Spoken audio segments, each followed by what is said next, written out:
What's up, guys? Andrew Goldfarb here from IGN. I'm here once again with Ken Levine, creative director on BioShock Infinite. How are you doing, Ken? Hey, Andrew. Good to see you. And we're here kind of as you first arrive in Colombia proper. This is when you've just woken up, just gotten to the city. You got these 3 statues here. Can you kind of tell us what we're seeing?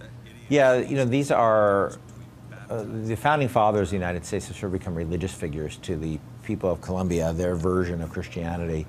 And in their sort of view of the world, the angel Columbia was sent down to Earth to hand these sort of golden symbols to each of the founding fathers. One is the symbol, the scroll here, the symbol of law, to Thomas Jefferson, and the symbol of might, military might, the sword, to George Washington, who they call Father Washington, and the key, which is, for those who've read their American history and know his experiments with lightning involved, Franklin's experiments with lightning involved the key, and so science and industry was given to Ben Franklin.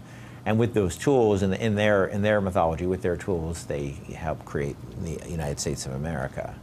And I guess the basic idea here is that this is essentially a religion to the people of Colombia, correct? Like this is something that these are kind of they are the founding fathers of America, but they're also sort of the founding fathers of this religion of the people here. Yes, yeah, you know, in their view, America went off mission after the Civil War, and it needed to be reestablished. And and this guy Comstock led the people away to this city, this floating city of Colombia, and sort of reestablished the America that should have been.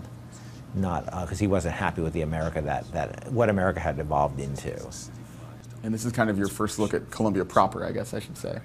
Some of my favorite scenes in the game is really sort of get a sense of what the floating city is like, and a kind of sense of vertigo and everything moving. But it's also a look back into the past. You know, it's like a street scene from the turn of the century, and mixing those things together, I think, was one of our goals.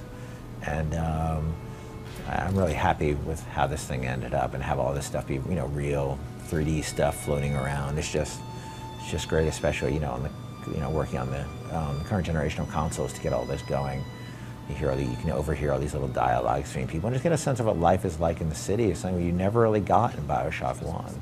I mean, did you feel a lot of pressure kind of for that first moment? Because the actual descent into Rapture is so iconic and so well known. I felt that, not really pressure, I felt the sort of creative requirement would be to sell this city.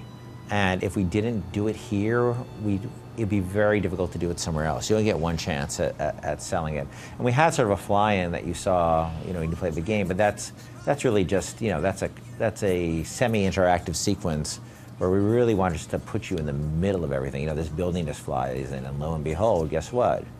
It's like every other BioShock room. You can walk in, there are characters, you can explore things, you can pick stuff up.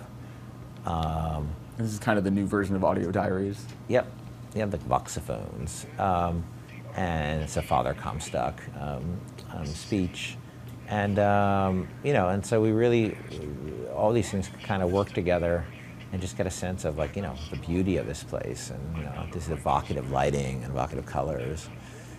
I find this statue so interesting. I think it says a lot about Comstock, how much bigger his statue seems to be than even the founding fathers. Yeah, well, he is the man. Father Comstock is the man. He's the mortal inheritor of the founding fathers' mission.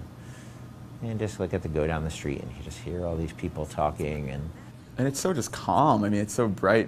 This is such a different introduction to a city than what we saw, in Rapture. This is one of my favorite moments in the game, because to just create a sense of feeling of life, and it's told not through one detail. It's not even told. It's shown. All the details that we're able to get in, and this feeling of life. And we had so many bits of exposition to do.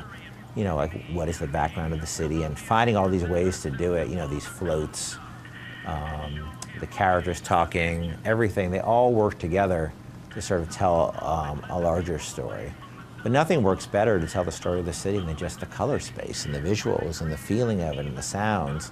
The details are less important, but I think that just to get the feel of it, just by looking at it, it was one of the most important things to get right, and that took a long time. As you move ahead here, this will bring us into the fair, I believe. Yo, yeah, we're heading towards this raffle and fair, and you keep seeing signs for it.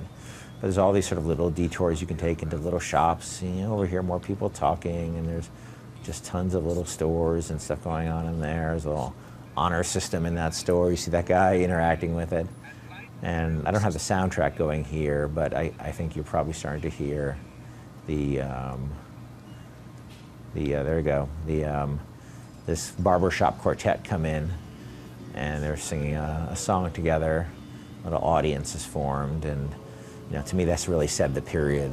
Sort of these men singing a barbershop quartet. There's a moment in there's a musical called The Music Man, which inspired me, which set in this period. There's a barbershop quartet there, and they're singing a song which some people might recognize there.